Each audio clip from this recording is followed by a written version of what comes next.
Ready ji, English speed 80 start. The union government's fiscal deficit soared to rupees 10.75 lakh crore, or 135.1% of the 2020-21 budget estimates, at the end of November 2020, mainly on account of low realization of revenue due to disruption in business activities amid the coronavirus pandemic era. The fiscal deficit at the end of November 2019 had stood at 114.8% of 2019-20 BE.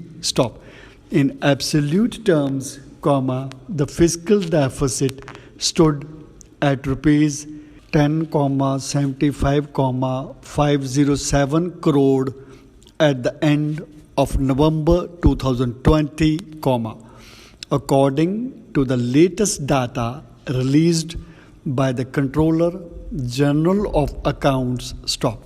The lockdown imposed to curb the spread of coronavirus had significantly impacted business activities and, in turn, contributed to sluggish revenue realization. The fiscal deficit, or gap between the expenditure and revenue, had breached the annual target in July this year. The government's total receipts stood at rupees 8,30,851 crore, within bracket 37% of BE 2020-21 bracket closed, till the end of November 2020. This included rupees 6,88,430 crore tax revenue, within bracket net to center bracket closed, rupees 1,24,280 crore of non-tax revenue, and rupees 18,141 crore of non-debt capital receipts.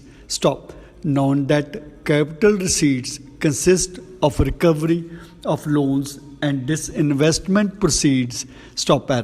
The tax revenue collection was 42.1% of BE of 2020-21, compared with 45.5% of BE, within bracket 2019-20 bracket closed, during the corresponding period a year ago. Non-tax revenue was 32.3% of BE. During the corresponding period of the last fiscal, it was 74.3% of BE 2019-20. During the corresponding period last fiscal, the total receipts were 48.6% of 2019-20 BE. According to the data, over rupees 3.34 lakh crore were transferred to state governments as devolution of share of taxes by the Government of India up to November 2020. The CGA data said the total expenditure incurred by the government stood at rupees 19,06,358 crore, or 63% of BE. The government on Thursday kept the interest rates on small savings schemes, including PPF and NSC, unchanged for the January-March quarter amid moderating bank deposit rates. Public Provident Fund and National Savings Certificate